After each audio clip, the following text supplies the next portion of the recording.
Hello everyone, welcome to all. स्वागत है आप सभी का। क्या हाल चाल है, कैसे हो आप सभी? एक बार सभी कंफर्म करिए, ऑडियो वीडियो क्लियर है। गुंजा बिल्कुल भैया। Good evening, good evening. चलो ठीक है, जो भी भैया भूमि सिंह आई थी, जो भी, उनको भी भैया गुड इवनिंग। चलिए, तो कमेंट करके, हाँ बिल्कुल, राधे राधे भैया, सभी को राधे राधे। सेशन को एक बार फटाफट शेयर करिए। तो आते हैं आज। आज के क्वेश्चंस आपके बहुत टफ नहीं रखा हूँ, आज के क्वेश्चंस नॉर्मल है, ठीक है। नॉर्मल क्वेश्चंस हैं तो आप इसको लगा सकते हैं, अच्छे क्वेश्चंस हैं सभी के सभी, ठीक है। चलिए, तो बेसिकली आज का ये लेक्चर नंबर आपको जो देखने को मिलता है, लेक्चर नंबर आज आपका होगा ये 22, ठीक है। ये लेक्चर नंबर 22 होगा आज का ये, ठीक है। चलिए, तो 22 लेक्चर नंबर है। इसके पहले 21 लेक्चर आपके हो चुके हैं। सारे क्वेश्चन जाके रिवाइज कर लीजिएगा। आइए पहले क्वेश्चन पे आते हैं। पहला क्वेश्चन क्या कहता है? पहला क्वेश्चन कहता है कि सर ये बताओ, विभिन्न प्रकार के ऊतकों के अध्ययन को क्या कहा जाता है, ठीक है। What is the study of different types of tissue called? ये बेसिकली एनटीपीसी में पूछा गया क्वेश्चन है 2019 में, ठीक है। विभिन्न प्रकार के ऊतकों के अध्ययन को क्या कहा जाता है? आसान क्वेश्चन है, ठीक है। Rajesh good evening. चलिए, बताओ भैया, इसके अध्ययन को क्या कहा जाता है? तो सर इससे आसान क्वेश्चन क्या हो सकता है? सर इसे ऊतक विज्ञान के नाम से जाना जाता है। इसे सर हम ऊतक विज्ञान के नाम से जानते हैं।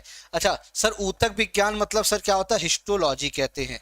बेसिकली पेपर में आपको क्या लिखा होता है ना, पेपर में आपसे ऐसे लिखा होता है, हिस्टोलॉजी लिखा होता है। और वहीं पे बच्चे थोड़ा सा गड़बड़ होते हैं।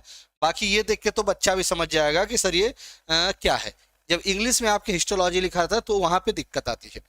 अब अगर हम बात करें, कितने आपको टोटल 4 प्रकार के ऊतक देखने को मिलते हैं। कौन सा? इपिथेलियल, कनेक्टिव, मस्कुलर और नर्वस, ठीक है। ये 4 प्रकार के सबसे ज्यादा पेपर में आपसे यहां से पूछा जाता है। क्या क्या? सर आपके simple epithelial, sir cuboidal epithelial, sir आपके कॉलमनर इपिथेलियल। इससे क्वेश्चंस आपके पूछे जाते हैं। जैसे अगर क्यूबॉइडल इपिथेलियल की हम बात करें, तो जो हमारा देखा जाए, किडनी के जो ट्यूब्यूल्स होते हैं, सलाइवरी ग्लैंड की जो लाइनिंग होती है, वो आपकी होती है क्यूबॉइडल की होती है। कुछ ये पॉइंट्स याद रख लीजिएगा, ठीक है, काम आएगा। तो ये आप बिल्कुल ध्यान दीजिएगा, ठीक है। आइए, अच्छा थोड़ा सा इसका सीक्वेंस आप एक बार देख लीजिए, कैसे किसका निर्माण होता है। होता क्या है? सबसे पहले आपका सेल आता है। सेल के बाद टिश्यू मतलब ऊतक का निर्माण होता है, ठीक है। ऊतक के बाद आपका क्या होता है? ऑर्गन का निर्माण होता है। ऑर्गन के बाद ऑर्गन सिस्टम का निर्माण होता है। ऑर्गन सिस्टम का निर्माण होता है। ऑर्गन सिस्टम के बाद ऑर्गेनिजम्स का निर्माण होता है। तो ये बहुत इंपॉर्टेंट है, ऐसे भी आपकी चीजें पूछी जाती हैं कि किससे किसका निर्माण हो रहा है। सेशन को एक बार शेयर कर दीजिए सभी के सभी, ठीक है, या रहने ही दो, ठीक है, जिसको आना होगा आएगा। चलिए आगे बढ़ते हैं। अमीबियासिस के कारण क्या होता है? पूछा गया है, what is caused by amoebiasis? Amoebiasis से क्या देखने को मिलता है? तेज जुखाम, पेचिस, सिर दर्द या आपके बुखार। पूछा गया एमीबियासिस से क्या देखने को मिलता है, ठीक है। राधे राधे भैया, बताओ। टोटल आपके 30 क्वेश्चन होंगे, ठीक है। एमीबियासिस से क्या देखने को मिलता है? तो याद रखिएगा सर, जो डिसेंट्री होती है जिसे पेचिस कहते हैं, आइए यहां देख सकते हैं आप। Amoebiasis parasite infection of the intestine in known as amoebiasis.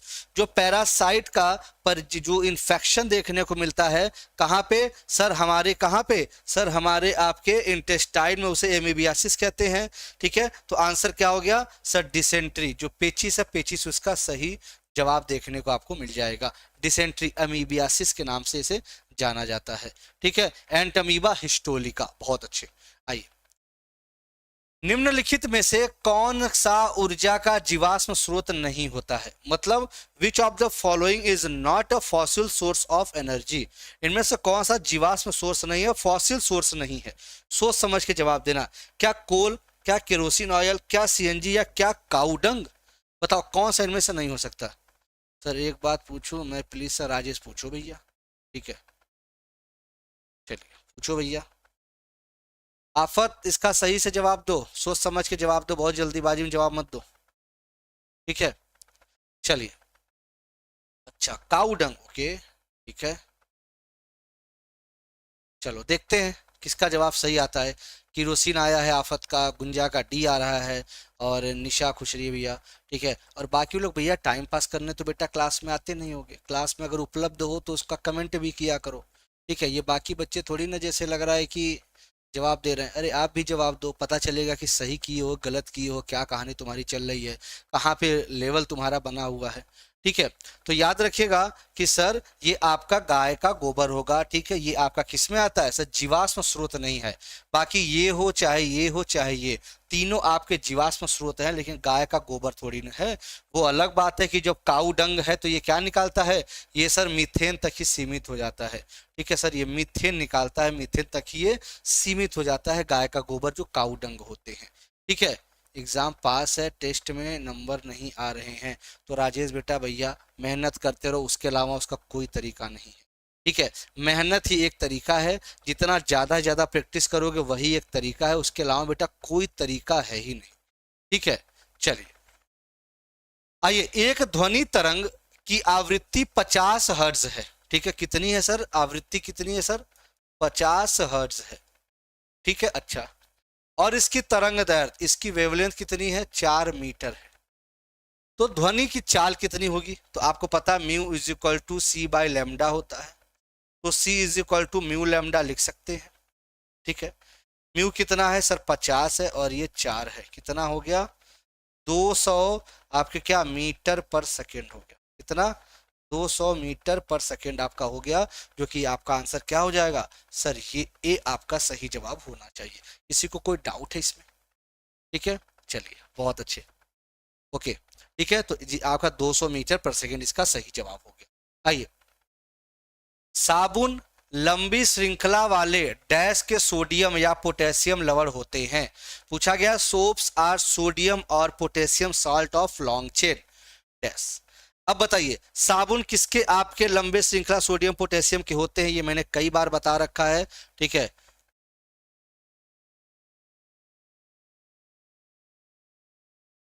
ठीक है, चलिए, तो ये याद रखिएगा कि अगर हम बात करें तो देखो, अगर हम बात करें कि जैसे मान लो ये क्या होता है, ये होता है सर हाइड्रोफिलिक, मतलब पानी के साथ ये जुड़ जाएगा। और ये क्या होता है, ये होता है बेटा हाइड्रोफोबिक होता है। ये क्या होता है, हाइड्रोफोबिक होता है। हाइड्रोफोबिक वाला पोर्शन C17H35 ओ। अब ये क्या होता है सर, ये Na होता है या फिर आपका पोटेशियम होता है। अगर मैं बोलूं कि सोडियम साल्ट का अगर बनेगा, मान लो अगर सोडियम सॉल्ट आप बना रहे हो, ठीक है, ऐसे अच्छे से लिख दो, अगर आप यहाँ पे सोडियम सॉल्ट अगर बना रहे हो तो ये क्या हो जाएगा, सोडियम सॉल्ट जैसे ही आप बनाओगे ये हो जाएगा आपका हार्ड सोप, जो आप कपड़े धुलने में इस्तेमाल करोगे। लेकिन जैसे ही अगर हम ये बोले पोटेशियम सॉल्ट, तो तुरंत पोटेशियम सॉल्ट किसका बनेगा सर, सर ये बनेगा आपका सॉफ्ट सोप। सॉफ्ट सोप इसका इस्तेमाल आप कहाँ करोगे सर, आप नहाने के पर्पस इसका यूज कर लेते हो। ठीक है, चलिए, तो अगर हम बात करें कि सोडियम और पोटेशियम तो क्या होगा sir, carboxylic acid. Sodium and potassium salt of carboxylic acid इसे कहा जाता है। ठीक है, चलिए आइए, ये आप देख भी सकते हैं। ठीक है, कार्बोक्सिलिक एसिड का ये होता है। आइए, निम्नलिखित में से किसके डिजाइन के लिए आर्किमिडीज के सिद्धांत का प्रयोग किया जाता है, किसके डिजाइन के लिए। ठीक है, चलो, तो आपको पता आर्किमिडीज सिद्धांत क्या कहता है भैया, अगर किसी चीज को आप ऐसे पानी में से डुबो रहे हो, ऊपर की तरफ वो अपथ्रस्ट लगाता है। ठीक है, और खासकर आर्किमिडीज का सिद्धांत दिया किसके लिए गया था, सोने की शुद्धता से संबंधित, याद अगर आपको आ रहा होगा, सोने की शुद्धता से संबंधित ये आपके प्लान दिया गया था। ठीक है, सोने की शुद्धता। चलिए, अब ये बताइए किसके लिए ये बताया गया, किसके लिए सबसे सटीक बैठता है, ये पूछा गया है। आइए, एक टेस्ट दे रहा सर मैं, तो राजेश भैया अब ये स्पीड आपको बढ़ानी पड़ेगी बेटा ना।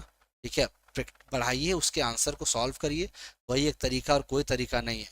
ठीक है, आइए, चलिए, सी आ रहा है जवाब, निशा, दर्जी और बाकी बाकी लोग जवाब ही नहीं दे रहे हैं। चलो, हम अपने हिसाब से पढ़ा ही रहे हैं। ठीक है, इसीलिए आप जो हो, ठीक है, देख सभी के जवाब देख लेते हैं। आइए, तो याद रखिएगा सर, पनडुब्बी तुम दे रहे हो भैया, ठीक है, बिल्कुल, जो कि एकदम सटीक आपको देखने को मिलता है। आओ थोड़ा सा ये देखना, आओ ये थोड़ा सा देखना। अब देखिए, अब यहाँ पे देखिए कैसे सर? क्योंकि सर अपथ्रस्ट इसी में तो लगेगा, हवाई जहाज में थोड़ी ना लगा दोगे। मैं तो सोच रहा था कि कोई ऐसा होगा जो बी जवाब जवाब दे देगा और मेरे कलेजे को ठंडक पहुंच जाएगी। ठीक है, लेकिन सी दिए, बड़ा अच्छा लगा। क्योंकि सर ये देखो ना, अपथ्रस्ट यहीं पे आपको लगाएगा। ठीक है, तो सर ये किसका काम है? ये पनडुब्बी या फिर पानी वाली जहाज अगर रहता तो आज से सही हो जाता। न कार, न हवाई जहाज, न ट्रक। अगर हम बात करें हवाई जहाज की, किस पे काम करता है सर? ये बर्नौली प्रमेय। ठीक है, बर्नौलीज थ्योरम पे ये काम करता है। ठीक है, बर्नौली थ्योरम पे ये कार्य करता है। बॉल का स्विंग होना, ये बर्नौली थ्योरम पे कार्य करता है। छत के ऊपर की जो है, मतलब टीन जो ऊपर है वो निकल जाना, वो बर्नौली थ्योरम पे ही कार्य करती है। ठीक है, आइए। गैल्वेनाइजेशन लोहे डैश की एक पतली परत की कोटिंग करके उसे जंग से बचाने की एक विधि है। Galvanization is a method of protecting iron from rust by coating it with a thin layer of. Galvanization में किसकी लेयर चढ़ाई जाती है? ठीक है, बताइए।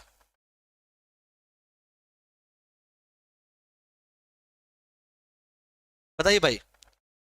ये आपके जो गैल्वेनाइजेशन में याद रखिएगा, इसको कहते हैं जस्तनीकरण भी कहते हैं। ठीक है, इसको हम जस्तनी करण के नाम से भी हम जानते हैं। ठीक है, गैल्वेनाइजेशन के नाम से भी हम इसे जानते हैं। और ये भैया ध्यान देना, ये किससे संबंधित है? किसकी कोटिंग? तो सर जस्ता की होती है। ठीक है, किससे सर? आपके कोरोजन से बचाने के लिए इसका प्रयोग हम करते हैं। ठीक है, आइए। आवर्त सारणी की क्षैतिज पंक्ति को क्या कहा जाता है? What is the horizontal row of a periodic table? बताइए, पीरियोडिक टेबल की हॉरिजॉन्टल रो को क्या कहा जाता है? हॉरिजॉन्टल रो को क्या कहा जाता है? ठीक है, तो चलिए इसको बताइए, फिर आगे हम बताते हैं हॉरिजॉन्टल रो को क्या बोला जाता है। आइए, चलिए। बेटा दर्जी, तुमने तो पूरा एनसीईआरटी पढ़ रखा है बेटा। ठीक है, फिर भी इतना गलत तो यार, मतलब ये सोचने योग्य है बातें ये। ठीक है, चलिए, ये सोचने योग्य हो जाती हैं थोड़ी सी दिक्कतें। सर ये पीरियड्स कहा जाता है। ठीक है, जब मैंने आपसे ये बोल दिया हॉरिजॉन्टल रोज दे दिया है, जब अगर वर्टिकल कॉलम देता, वर्टिकल कॉलम होता है बेटा ग्रुप्स, वर्टिकल कॉलम होता है बेटा ये ग्रुप्स, और आपको हॉरिजॉन्टल रोज दे दिया तो सर ये होते हैं पीरियड। ठीक है, पीरियड की संख्या होती है 7 और ग्रुप्स की संख्या होती है 18। ये दोनों पॉइंट आप याद रख लीजिएगा। क्या हो गया सर? ये आवर्त होते हैं, इसे हम पीरियड के नाम से जानते हैं। क्लियर है? क्लियर? चलिए, क्लियर, आगे बढ़ते हैं। किसी पदार्थ के उच्च सांद्रता वाले क्षेत्र से निम्न सांद्रता वाले क्षेत्र में जाने को क्या कहा जाता है? ठीक है, अगर हम बात करें हाई कंसंट्रेशन, अगर हम बोले हाई कंसंट्रेशन से, इसमें हाई कंसंट्रेशन से किधर चले गए?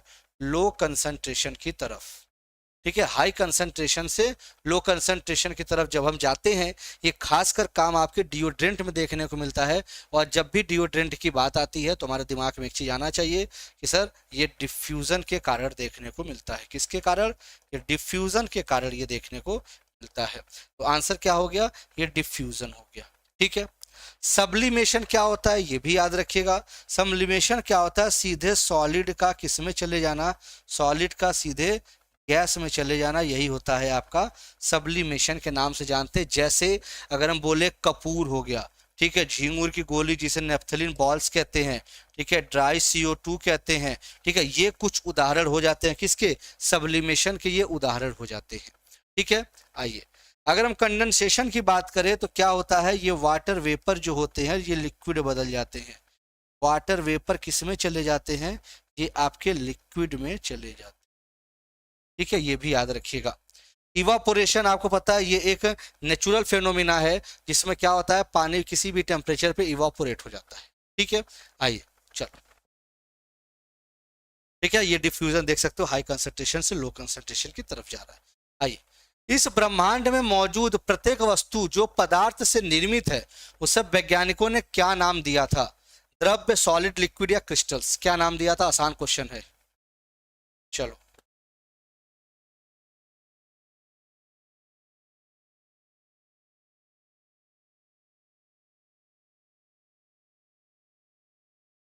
भैया जो सक्सेस लिखे हो वो ऐसा क्यों मुझे लग रहा है कि तुमने पहले ही सक्सेस को बहुत ही नीचे गिरा दिया है।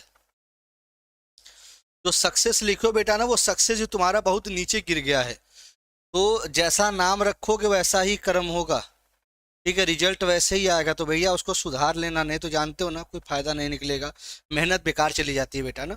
ठीक है, तो सर इसे हम मैटर कहते हैं, द्रव्य कहते हैं। द्रव्य कितने प्रकार के होते हैं सर? 5। मूलतः तो 3 होते हैं, ठीक है, मूलतः 3 होते हैं। क्या क्या sir? Solid, liquid, gas, plasma, पांचवा बोस आइंस्टीन कंडेंसेट। ये पूछा जाता, मुख्यतः पूछा जाता है तो मुख्यतः 3 होते हैं, वैसे 5 होते हैं। ठीक है, ठीक है, चलिए आइए। चैनल कब बना रहे हो? किस चीज का बेटा? किस प्रकार के कोयले में कार्बन की प्रतिशत मात्रा सर्वाधिक होती है? Which type of coal has the highest percentage of carbon? Lignite, bituminous, anthracite और पीट। पूछा गया किस प्रकार के कोयले में कार्बन की प्रतिशत मात्रा सर्वाधिक होती है। ठीक है, याद रखिएगा, तो याद रखिएगा एंथ्रासाइट, ऐसे याद रखो, A B, anthracite, bituminous, lignite और पीट, ये परसेंटेज होता है। ठीक है, इधर ये डाउन होता चला जाता है, ये नीचे की तरफ ही डाउन होता। मतलब सबसे कम अगर पूछ देता तो पीट लगाते, सबसे ज्यादा पूछा गया है तो क्या लगाओगे? एंथ्रासाइट आप सही जवाब लगाओ। सबसे खराब अगर पूछ, ज्योति नमस्ते बेटा, बहुत जल्दी बेटा, बहुत समय से आप हो। ठीक है, आइए, तो याद रखिएगा सर एंथ्रासाइट। अच्छा, छुई मुई पौधे का वैज्ञानिक नाम क्या है भैया? What is the scientific name of छुई मुई? इसको जैसे ही छुओगे भैया वो दब दब जाएगी, ठीक है, शर्मा जाती है। ठीक है, बताइए। Mimosa pudica. Sorry sir, I am not feeling well, I will have class tomorrow. ठीक है श्रद्धा बेटा, ठीक है, चलिए, बिल्कुल याद रखिएगा। सी भी आ रहा है, डी भी आ रहा है, तो याद रखिएगा सर मिमोसा पुडिका, याद रख लेना। मिमोसा तो ठीक है, मिमोसा तो सब में है, याद रखा पुडिका, ठीक है, पुडिका याद रख लेना। मिमोसा आपके सारे ऑप्शन में था, ये आया हुआ क्वेश्चन भी है, देख रहे हो, एनटीपीसी में 2021 से पूछा गया है, तो मिमोसा पुडिका इसका सही जवाब हो जाएगा। ठीक है, राधे राधे। वो आंसर दिख गया क्या? चलो कोई बात नहीं। मादा एनोफिल्स मच्छर इसमें से कौन सा रोग का वाहक है? जाहिर सी बात है, जो मलेरिया होता है ये फीमेल एनोफिल्स से होता है, लेकिन ये होता किससे है? तो सर ये प्रोटोजोआ से होता है। ठीक है, अगर डेंगू की बात करें, ये होता है एडिस एजिप्टे से। किससे सर? एडिस एजिप्टे से होता है। और सबसे बड़ी बात अगर हम बोले डेंगू के बारे में, एडिस एजिप्टे, तो सर ये अच्छा लग रहा है, लेकिन कुछ इसके बारे में और हमें बता दो। एडिस एजिप्टे के अलावा सर ये वायरल डिजीज है। ठीक है, ये आपके क्या है? ये आपके वायरल डिजीज है। टाइफाइड क्या है सर? ये बैक्टीरियल डिजीज है। ठीक है, सेल्मोनेला टाइफी। कॉलेरा क्या है? बैक्टीरियल है। अब ये किससे होता है भाई? बैक्टीरियल है तो सर वाइब्रियो कॉलेरी द्वारा देखने को मिलता है कॉलेरा। तो ये सारी चीजें आप दिमाग में एकदम सेट कर लें आप। ठीक है, आइए, मलेरिया का स्पेलिंग गलत है बेटा, ठीक है, चलो कोई बात नहीं। ठीक है, डोजीज नहीं होता बेटा, डिजीज होता है दर्जी। आ जाओ। आधुनिक विद्युत जनरेटर सिद्धांत पर कार्य करता है। आधुनिक जो विद्युत जनरेटर होता है, इलेक्ट्रिक जनरेटर होता है, ये बताइए। और अगर मैं आपसे ये बोलूं कि भैया डायनेमो क्या करता है? डायनेमो सर इसमें क्या करता है? मैकेनिकल को किसमें कन्वर्ट कर रहा है सर? मैकेनिकल को इलेक्ट्रिकल में कन्वर्ट कर देता है। फ्लेमिंग कौन सा रूल है सर? फ्लेमिंग का कौन से नियम के अनुसार? ये कौन बताने वाला है? फ्लेमिंग के कौन से नियम के अनुसार है ये? जल्दी से बता दो मुझे। ठीक है, आइए, जल्दी से मुझे बताइएगा ये फ्लेमिंग के किस नियम के अनुसार ये चल रहा है। ठीक है, जो हमारे करंट की डायरेक्शन की बात हो रही है। ठीक है, तो मैं उम्मीद करता हूं कि सभी के सही जवाब आएंगे। ठीक है, आइए, तो ये याद रखिएगा सर, इसे कहते हैं इलेक्ट्रोमैग्नेटिक इंडक्शन के नाम से जानते हैं। लेकिन मुझे अभी तक जवाब राहुल दे रहे हैं, और बाकी लोग भैया क्या मतलब, तुम्हें अलग से थोड़ी ना पढ़ाएं यार, क्लास में ही पढ़ाएं सबके साथ। ठीक है, अलग से कोई ऐसा तो नहीं, प्राइवेट ट्यूशन भी तुम्हें दे दिया था। ठीक है, तो राहुल भी थे, बाकी लोग भी थे। ठीक है, चलिए, डोजीज, हाँ डिजीज होता है, हाँ हाँ बिल्कुल, अब सही है बेटा। ठीक है, आइए, फ्लेमिंग राइट हैंड रूल। और अगर लेफ्ट हैंड रूल की बात कर दे तब क्या कहोगे? अगर लेफ्ट हैंड रूल की बात कर दे तब क्या उसका उदाहरण हो जाएगा? ये भी मुझे थोड़ा सा बता दीजिएगा आप जल्दी से। ठीक है, चलिए, मैं उम्मीद करता हूँ कि इसका जवाब सही आएगा मेरे पास। आइए, sugar cane plant are one of the efficient converters of dash into chemical energy. बताइए, जो शुगर केन का प्लांट होता है, गन्ने के पौधे डैश को रासायनिक ऊर्जा में बदलने वाले प्रभावी परिवर्तकों में से एक है। ठीक है, बताइए एयर को, सनलाइट को, जूस को या वाटर को, बताओ किस में ये परिवर्तित करने वाले हैं, केमिकल एनर्जी में परिवर्तित करने वाले हैं, बताइए। चलो, तो बिल्कुल याद रखिएगा सर, किसको सर, ये सनलाइट को, सूर्य के प्रकाश को। अब आओ कुछ यहां से चीजें क्वेश्चन पूछी जाती हैं कि जो गन्ना होता है ये बेसिकली आप इससे बनाते क्या हो भैया, सुक्रोज। और सुक्रोज बना किससे होता है सर, ग्लूकोज प्लस, ये बना होता है ग्लूकोज प्लस फ्रक्टोज से मिलके ये बना होता है। ठीक है, ये याद रखिएगा। फ्रक्टोज क्या है सर, फ्रक्टोज है प्रकृति में पाए जाने वाली सबसे मीठी शर्करा। ठीक है, प्रकृति में पाए जाने वाली मीठी शर्करा। ठीक है, मीठी शर्करा इसे कहते हैं, ये पॉइंट आप याद रख लीजिएगा। ठीक है, आइए, सहसंयोजक बंध दो परमाणुओं के बीच इलेक्ट्रॉनों की साझेदारी के परिणाम स्वरूप निर्मित होते हैं ताकि दोनों पूरी तरह से भरे हुए डैश कोषों को प्राप्त कर सके, जैसे HCl। अब ये क्या बनाएगा, ये जब भी बनाएगा कोवेलेंट बॉन्ड बनाता है HCl। ठीक है, आइए, कोवेलेंट बॉन्ड बनाता है आपका HCl, कोवेलेंट बॉन्ड का निर्माण करता है। ठीक है, तो जब अगर HCl कोवेलेंट बॉन्ड का निर्माण करता है, इसका मतलब ये क्या है, ये क्यों बनाता है, क्योंकि सर इसका जो आउटर मोस्ट सेल है वो कंप्लीट हो जाए। कैसे, देखिएगा थोड़ा सा, अगर हम H को बनाए ऐसे, ठीक है, और Cl अगर हम लिखे तो इस Cl को हम ऐसे लिखेंगे, ऐसे लिखेंगे, तो ये होगा क्या, अब देखो ये इसके साथ जुड़ के बना लेगा और ये इसके साथ जुड़ के बना लेगा, ये इसके साथ जुड़ के बना लेगा, मतलब सब मिला के क्या होंगे, दोनों भैया दोस्त बन जाएंगे और HCl का निर्माण कर लेंगे। दोनों कहेंगे भैया तुम भी अपना पूरा कर लो आउटर मोस्ट सेल, हम भी अपना पूरा कर लेते हैं आउटर मोस्ट सेल। ठीक है, ये इसके लिए होता है। ऑक्टेट पूरा करने के लिए कितना सर, 2 या 8 होना चाहिए, ये नियम होता है।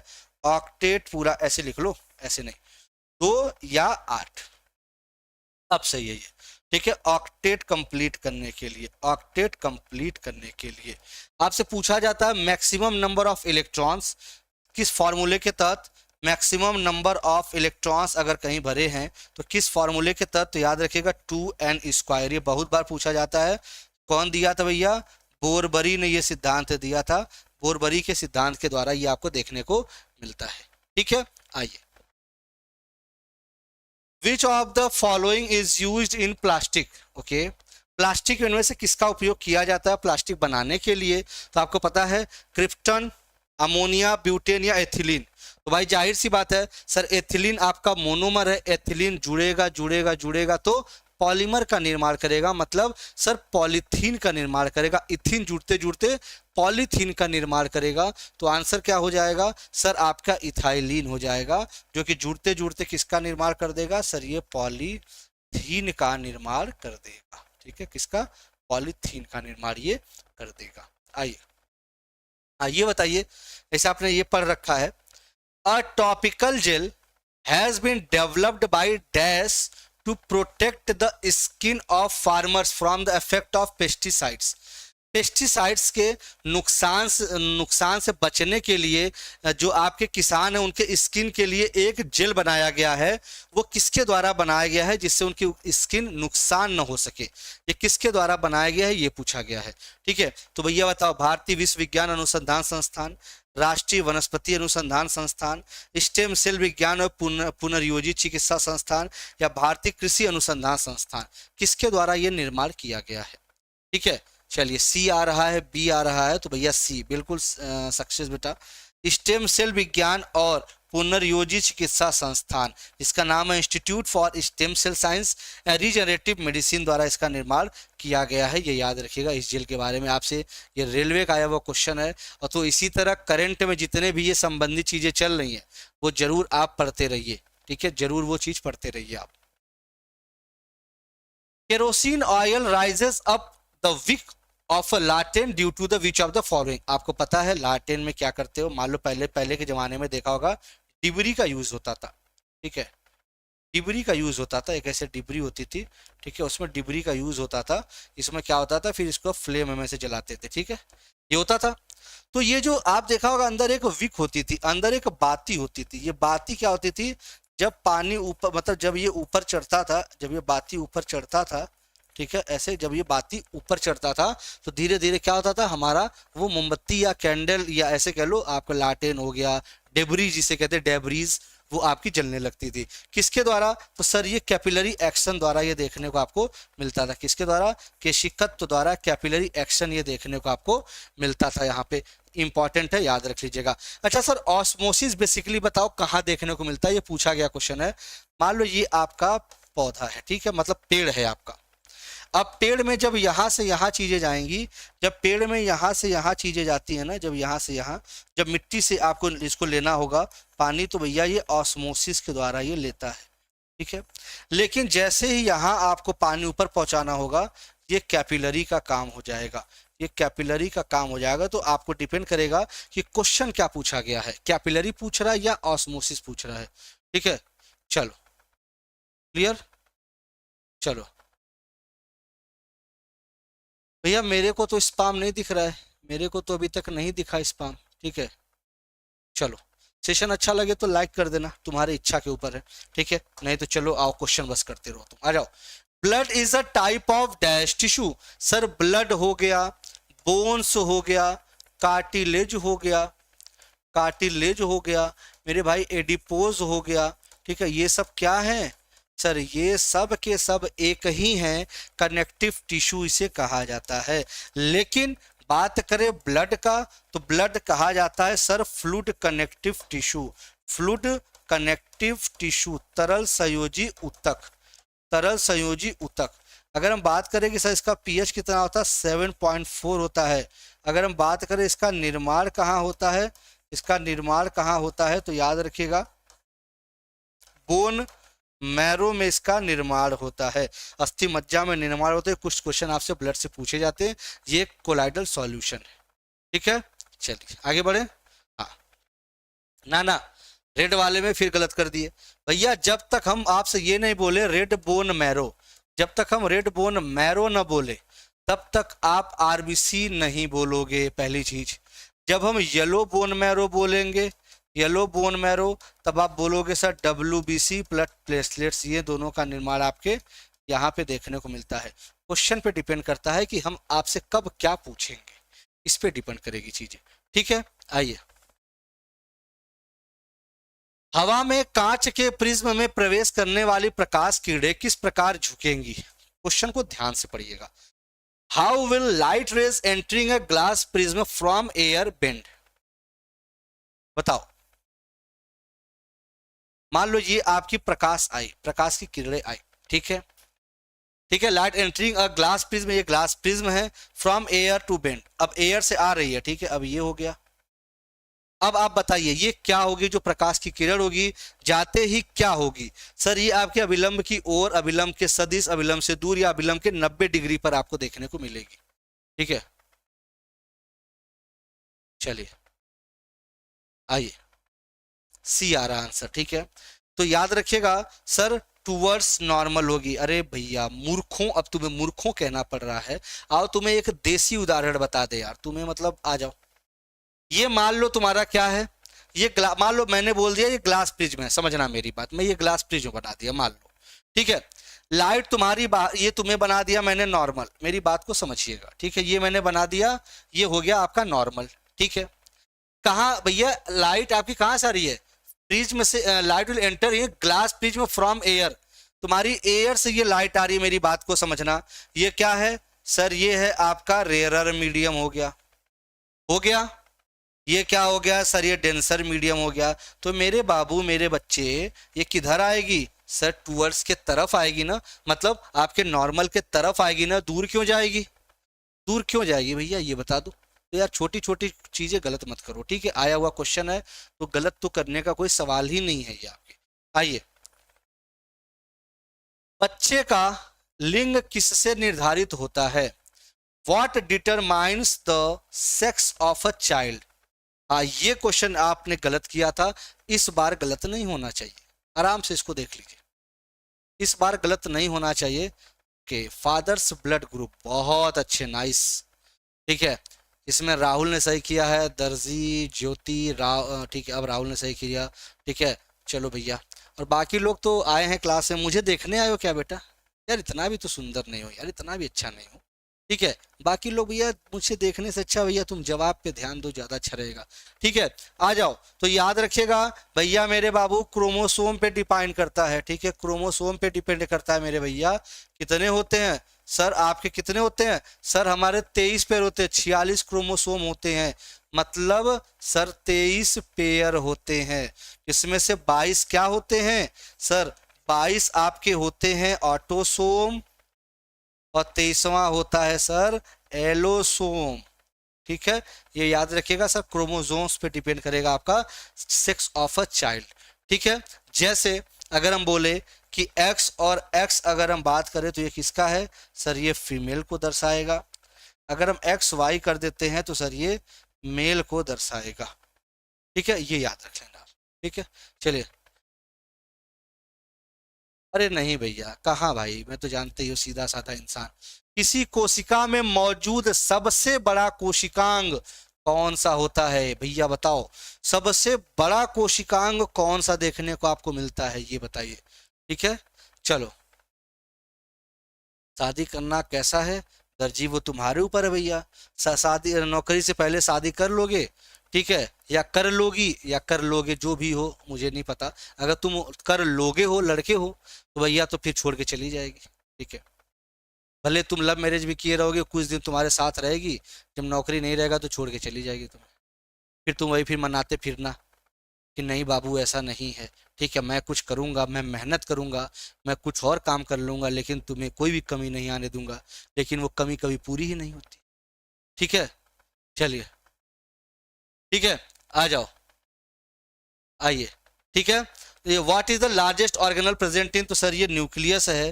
जिसे क्या कहते हैं? जिसे ब्रेन ऑफ सेल के नाम से जानते हैं। जिसे ब्रेन ऑफ सेल के नाम से जानते हैं, जिसे मैनेजर ऑफ सेल के नाम से जानते हैं, मैनेजर ऑफ सेल के नाम से जानते हैं।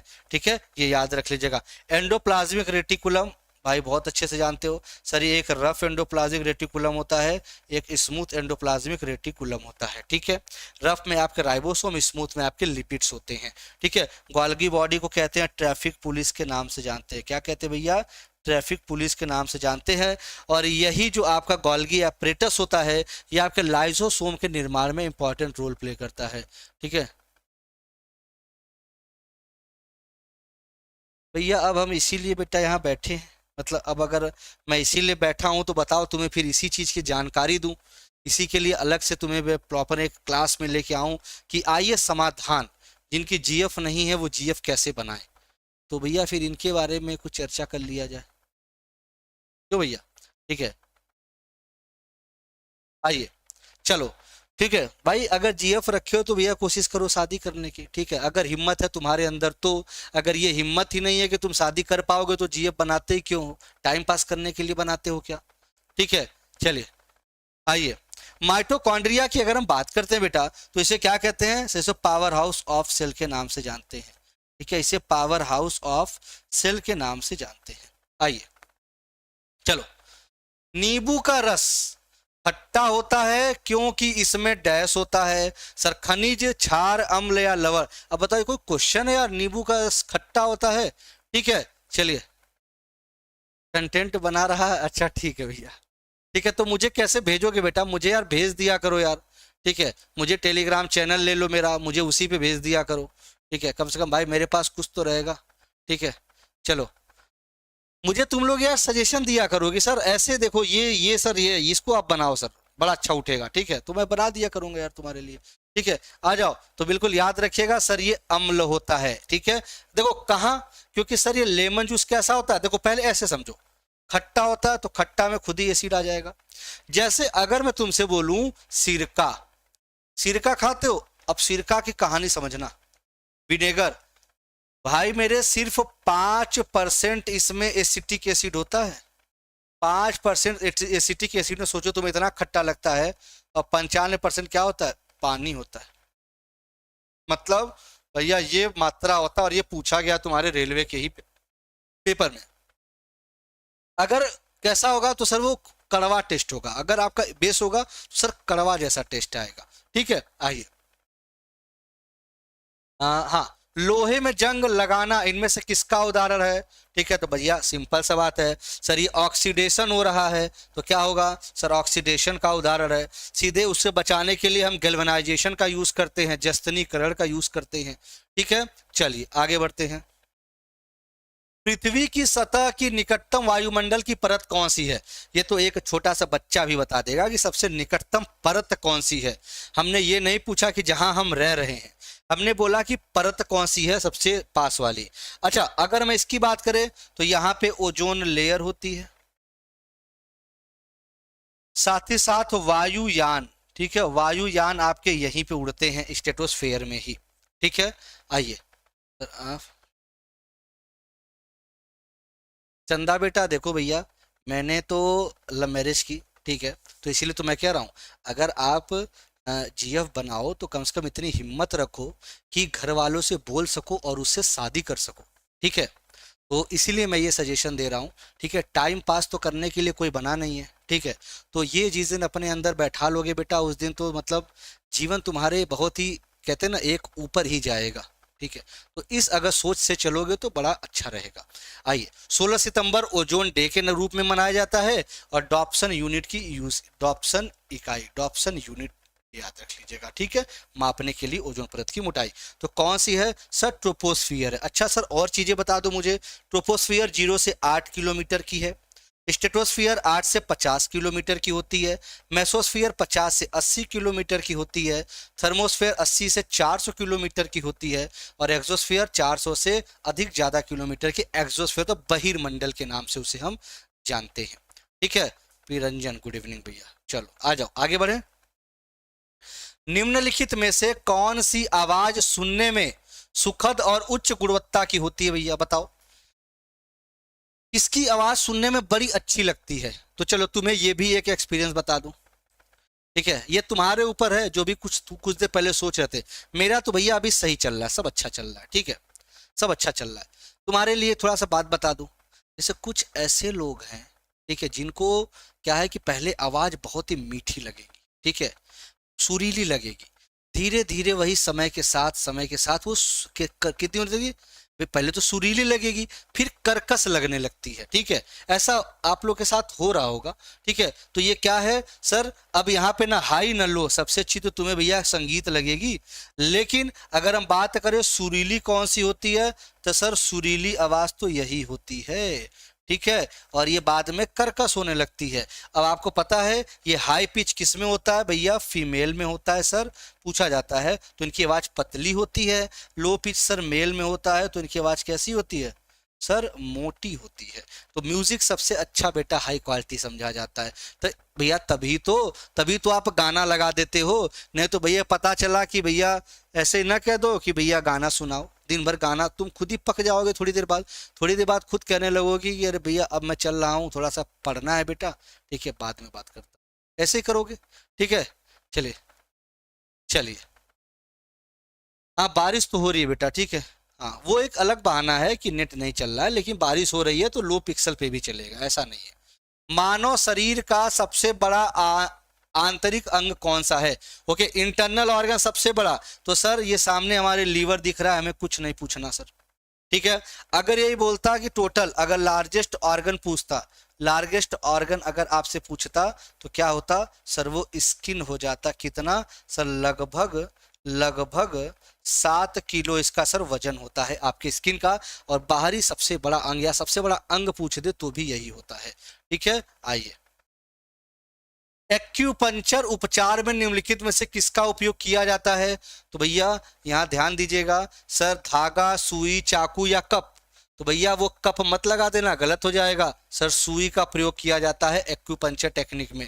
ठीक है, चाकू मत लगा देना, वो भी गलत हो जाएगा। ठीक है, आइए। निम्नलिखित में से किस अभिक्रिया में अघुलनशील लवण बनते? ओके, किसमें इनसॉल्युबल साल्ट देखा होगा कि जैसे मान लो ये लिक्विड है तो यहाँ पे देखो ये जम जाता है, ये देखो अगर मान लो ये लिक्विड है, यहाँ पे देखो ये जाके ये जम जाएगा। ठीक है, तो ऐसा किस में देखने को मिलता है? फॉलोइंग रिएक्शंस इनसॉल्युबल साल्ट्स और फॉर्म, इनमें ऐसा किस में देखने को मिलेगा? ठीक है, चलिए।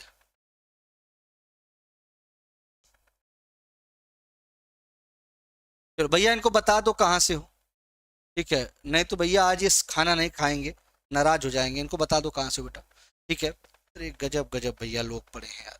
आइए प्रेसिपिटेशन रिएक्शन, ठीक है सर, लेड नाइट्रेट, मान लो एक उदाहरण दे रहा हूँ, पोटेशियम आयोडाइड, क्या बना, इसको मिक्स किए तो सर आपके पोटेशियम नाइट्रेट, अच्छा पोटेशियम नाइट्रेट को क्या कहते हो सर, इसे कहते हैं सॉल्ट पेटर, ये एकदम दिमाग को बैठा लो, इसे सॉल्ट पेटर कहते हो। और भैया आपके लेड आयोडाइड कहाँ चला गया सर, ये नीचे ये प्रेसिटेट के रूप में बैठ गया, ठीक है, प्रेसिपिटेट के रूप में ये जाके नीचे आपके ये बैठ गया, ये भी पॉइंट आप याद रखिएगा, ठीक है, ये एक छोटा सा, ठीक है।